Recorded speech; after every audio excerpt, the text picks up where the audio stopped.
Il y a un frère qui a posé la question par rapport à ceux qui organisent ici. Donc, je me suis dit qu'il fallait quand même donner quelques informations. Vu qu'on est assis là, il y a bien des gens qui ont organisé pour qu'on s'asseye là. Bon. Il y a deux organisations principalement ici au Cameroun qui ont participé à l'organisation. Il y a le Baobab, où tous les dimanches, le premier dimanche du mois, se retrouve pour essayer de s'édifier intellectuellement sur nos problématiques. Le président n'est pas là aujourd'hui. Ça fait partie, c'est l'une des deux organisations qui a organisé le Kwanzaa cette année ici, en plus de votre participation. L'autre organisation dont vous voulez un peu plus mettre l'accent, c'est Afrocentricity, qui est le deuxième protagoniste et qui est en train d'essayer de vouloir mettre le jour, qui est déjà même sur pied, peut-être pas encore officiellement, mais ce sera assez rapide. Maintenant, Afrocentricity va essayer de mettre le point sur ce que le Baobab peut-être ne fait pas. Baobab, on va dire, c'est plus là pour l'intellect, mais à un moment donné, il faut bien des actes, bien passer à l'action.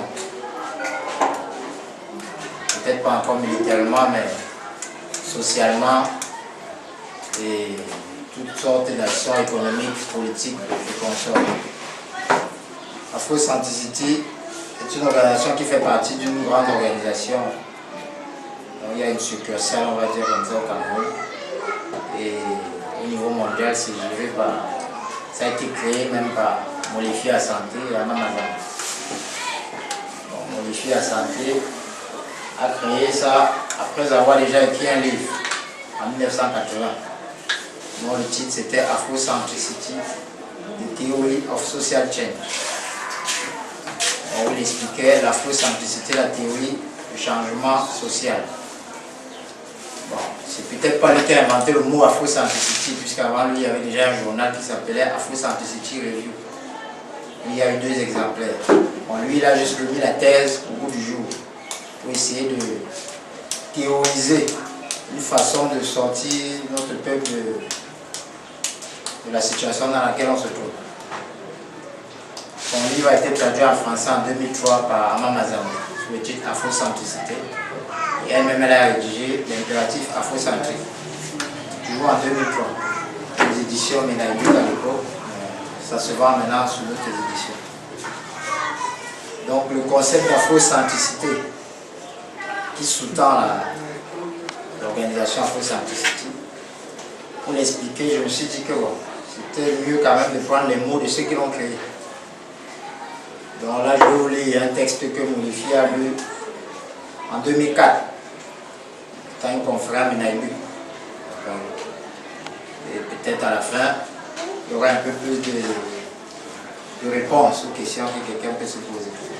Et de toute façon, on est là pour échanger. Donc, bon, là, ce n'est plus moi qui parle, là, c'est Molefi qui parle. Même si physiquement, vous me voyez. Si l'on tient compte des données actuelles, on se rend vite compte que l'Afrique a été abandonnée par ses propres enfants. Nous lui avons tourné le dos.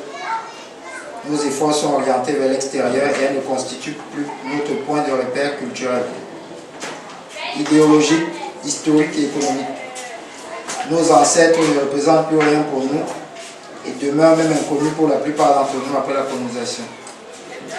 Il en résulte que l'Europe, qui ne dote du label de l'universalité que ses propres expériences, le fait avec notre approbation et notre résignation. Nos efforts sont donc orientés vers l'Occident, qui demeure au centre de notre pensée, tout en offrant à notre humanité africaine profonde et aux expériences de nos ancêtres qu'un minuscule espace qui de toute façon se situe en marge des expériences du monde dit civilisé. L'Occident s'est donc placé arbitrairement comme le centre de référence de l'humanité. Et toute pensée contraire est forcément inférieure, fausse et négative. À ce titre, les expériences africaines demeurent marginales, tandis que les expériences européennes sont dites, elles, universelles. On parle alors de la Première et de la Deuxième Guerre mondiale, alors qu'il ne s'agit essentiellement que de guerres européennes quant au fond. Le Moyen-Orient et l'Extrême-Orient sont des références géographiques pour qui? Les Européens essentiellement, mais pas pour les Africains ou les Asiatiques. Et pourtant, ces termes sont largement usités aussi par nous. Lors de la conquête européenne du monde, ces derniers ont rebaptisé l'essentiel des lieux géographiques, des hommes, de la faune et de la flore de notre planète, selon leur propre terminologie. Mais leur terminologie véhicule aussi l'idéologie coloniale et profondément raciste, en vigueur à cette époque. Le dogme historique, Christophe Colomb a découvert l'Amérique, sous-entend que les Indiens qui y vivaient déjà n'étaient pas des hommes, mais des sous-hommes. Ou encore Platon a inventé la philosophie, vise à nier la faculté humaine naturelle de s'interroger sur son passé, son présent et son devenir. Ce ne sont que des exemples parmi les milliers d'autres. Je combats et je refuse catégoriquement cet universalisme européocentrique dogmatique qui n'intègre dans ses frontières que le patrimoine historique et culturel des Européens. Cette exclusivité est une injure à l'humanité qui cache à peine le sentiment de supériorité des Européens sur les autres races et leur mépris profond pour l'humanité dans sa diversité. Le concept de l'afrocentricité que je défends n'est pas le contraire de l'européocentrisme unilatéral et dogmatique. Non. Notre objectif est de montrer qu'il existe un point de vue africain différent du point de vue européen, voire qu'il existe une multiplicité de points de vue asiatiques, arabes, indiens, africains, etc. Ainsi, il s'agit de mettre un terme définitif à l'hégémonie dogmatique raciale occidentale dans nos esprits. En identifiant volontairement les nègres à l'esclavage et à la sauvagerie, l'Occident crée des frontières artificielles qui faussent nos rapports humains, politiques, spirituels et économiques avec le reste du monde. Cette entreprise avait pour objectif de créer les conditions favorables à la mise en place d'un business de chair humaine, ils ont appelé esclavage, et de créer des cadres psychologiques restrictifs pour enfermer les Africains, restreindre leur liberté aux quatre coins du monde, limiter au maximum leur connaissance, obtenir leur soumission à des dieux étrangers, tout cela afin de perpétuer ce business sous des formes multiples, avec la complicité plus ou moins avouée de certains d'entre nous. Ça, c'est la théorie du troisième homme, parce qu'il en faut toujours. Jusqu'à aujourd'hui, l'humanité africaine est ridiculisée, dévalorisée et dépréciée dans les médias occidentaux. L'afrocentricité est donc la conquête de l'homme africain par lui-même, afin d'en faire un individu autonome, doté de son propre paradigme, c'est-à-dire de son propre système de valeurs. Le panafricain afrocentrique, qui est différent peut-être de ce qu'on peut entendre afrocentriste, même s'il y en a certains qui ne seraient pas contre le fait d'être afrocentriste aussi, refuse toute tutelle extérieure faisant injure à son intelligence. Le panafricain, l'afrocentricité est la reconquête de l'homme africain par lui-même, afin d'en faire un individu autonome, doté de son propre paradigme, donc de son propre système de valeurs. Donc le panafricain afrocentrique refuse toute tutelle extérieure faisant injure à son intelligence. Son intelligence est d'ailleurs sa meilleure arme pour aborder les défis que lui réserve l'avenir. L'afrocentrique demeure insensible aux arguments des consciences extérieures coloniales sur sa culture, son histoire et ses ancêtres. Il est seul en mesure de juger de leur pertinence ou non. On va dire que là, ça rejoint donc, quel que soit ce qu'on peut faire, que ce soit bon ou mauvais, ça ne concerne que nous. L'afrocentricité est une démarche philosophique qui vise à nous obliger à changer notre regard sur nous-mêmes et à rechercher les matériaux de notre propre paradigme dans notre propre patrimoine historique, culturel et spirituel africain, et cela en premier lieu. l'Afrique a donné naissance au premier homme moderne de l'histoire de l'humanité, dit Homo sapiens sapiens. Et à ce titre, notre démarche est donc légitime. Les premiers mots usités pour nommer les choses furent africains. Les premiers mots pour nommer la flore, la faune et les pays du monde furent africains. Les premiers mots pour nommer les découvertes scientifiques et technologiques furent africains. Les premiers mots pour nous désigner nous-mêmes étaient africains.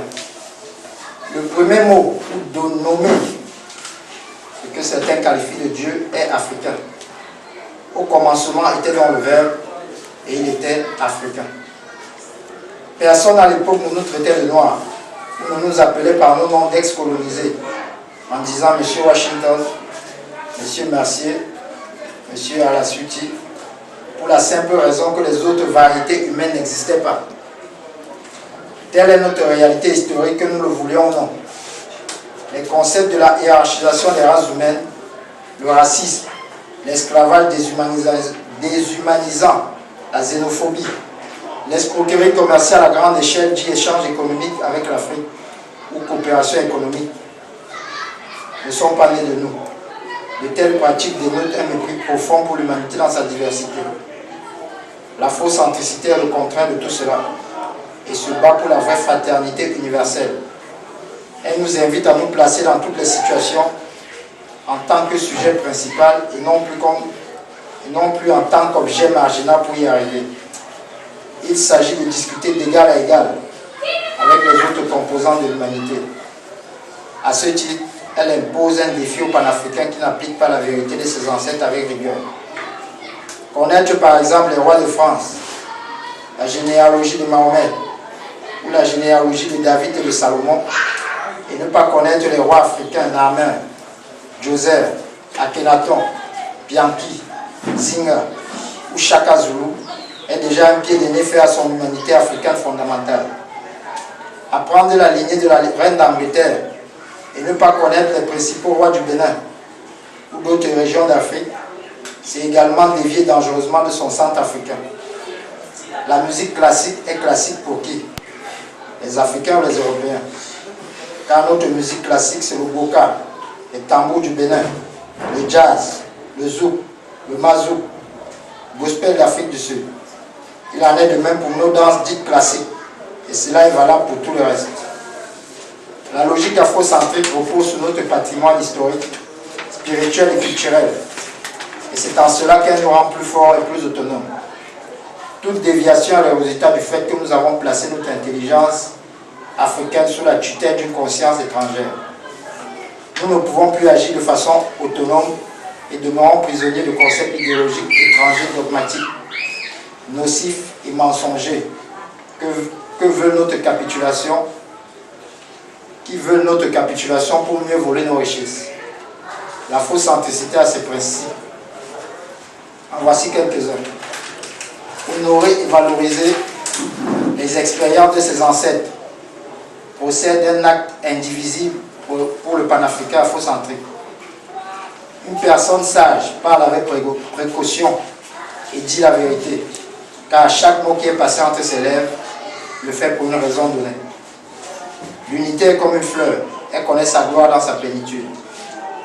Libérez-vous de toute tutelle étrangère, c'est la seule vérité. Vous êtes un peuple historique, la voie fut ouverte à nos ancêtres, elle nous est transmise, inscrite dans notre propre parcours historique.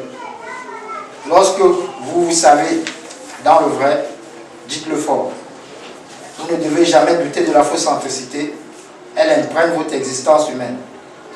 Respectez-vous les uns les autres. Saluez-vous lorsque vous vous croisez. Privilégiez ce qui nous unit et minimisez ce qui nous divise. Tel est le secret de notre réussite et de notre sentiment de fraternité africaine. Restez ouverts au monde et ne dépréciez jamais notre patrimoine africain, surtout devant nos enfants. Telle est la voie. L'afrocentricité est donc une puissante force transformante qui nous aide à saisir le vrai sens de nos âmes et de notre humanité. Il y a 5 niveaux de conscience à cette transformation. L'Africain reconnaît que sa peau et son héritage sont africains sans pouvoir aller plus loin que cela. c'est la reconnaissance épidermique. L'Africain reconnaît que sa société réagit par rapport à son identité profonde et il repère les agressions xénophobes dont il est victime.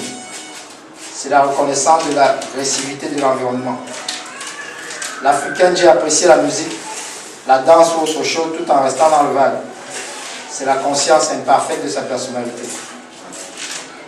L'Africain se sent concerné par les problèmes que rencontrent les Noirs en général, mais reste sous l'influence de concepts idéologiques étrangers à son humanité profonde. C'est la conscience collective non afrocentrique.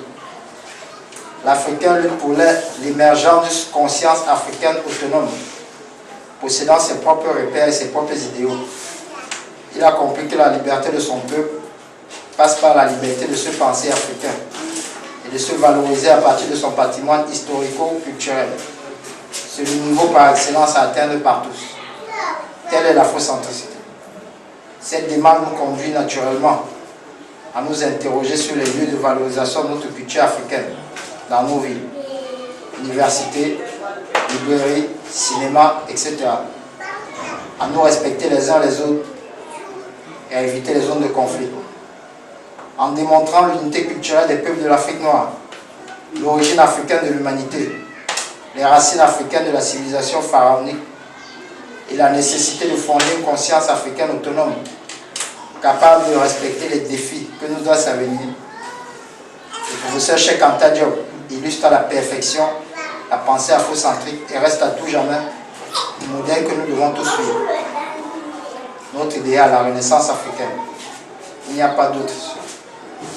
Je vous remercie. Bon, ça, en fait, c'était pour pouvoir expliquer en quelques mots ce qui sous-tend le concept d'afrocentrisme.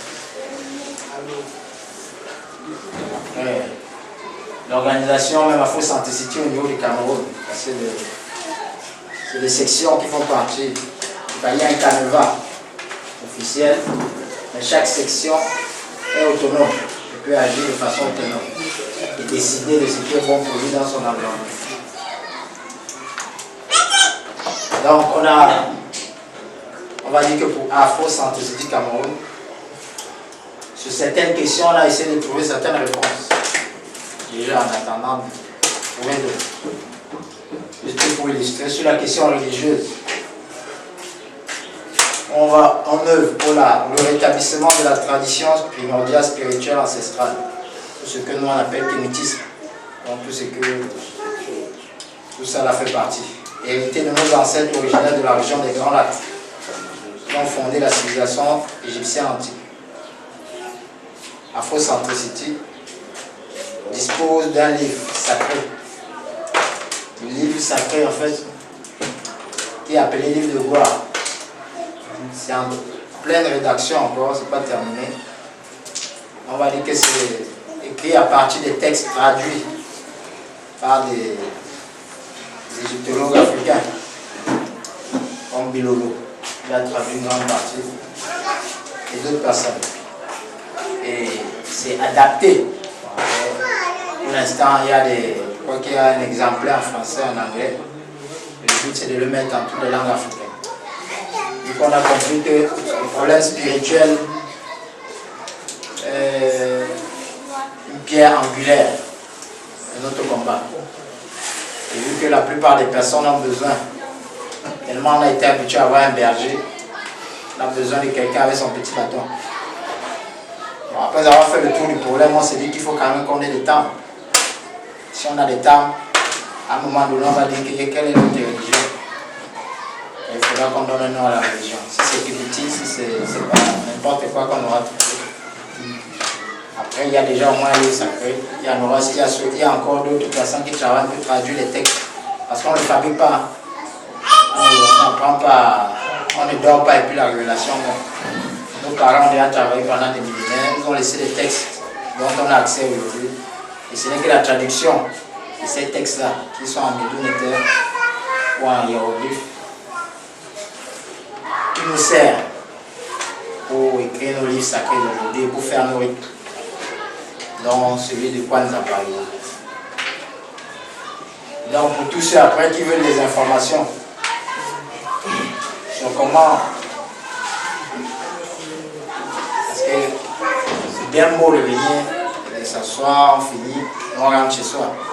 Mais après, il faut bien passer à l'action, quelle que soit l'action, quel que soit le mouvement, essayer d'intégrer les mouvements, mais bon, qui vont un peu dans votre idéologie et qui peuvent faire des choses.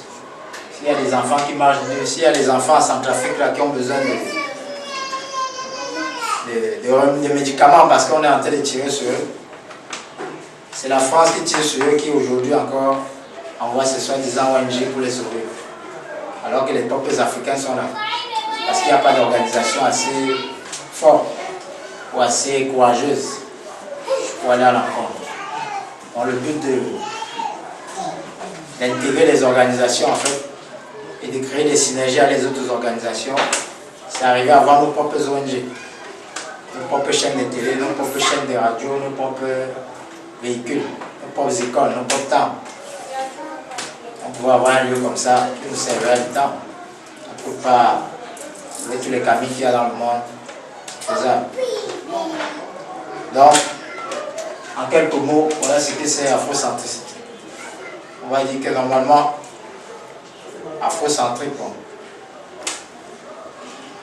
Il y a souvent un problème avec ceux qui se disent kémiques. Nous, on est kémiques. Comme on est malade, il faut parfois des termes qui ne fassent pas fuir l'ennemi, plutôt notre ami, notre frère. Donc c'est dans cette, et on va dire que c'est aussi né à partir des frères qui viennent des États-Unis. On connaît certaines choses aux États-Unis et c'est le mot qu'ils avaient. On ne l'a pas encore changé. Une fois qu'on sera fort, tous ces mots-là seront poussés. Dans un souci de visibilité, c'est le terme qu'on a choisi pour l'instant. Vous avez quelques membres ici, M. Pandé, Banaken, il y a moi-même, ceux qui veulent des informations.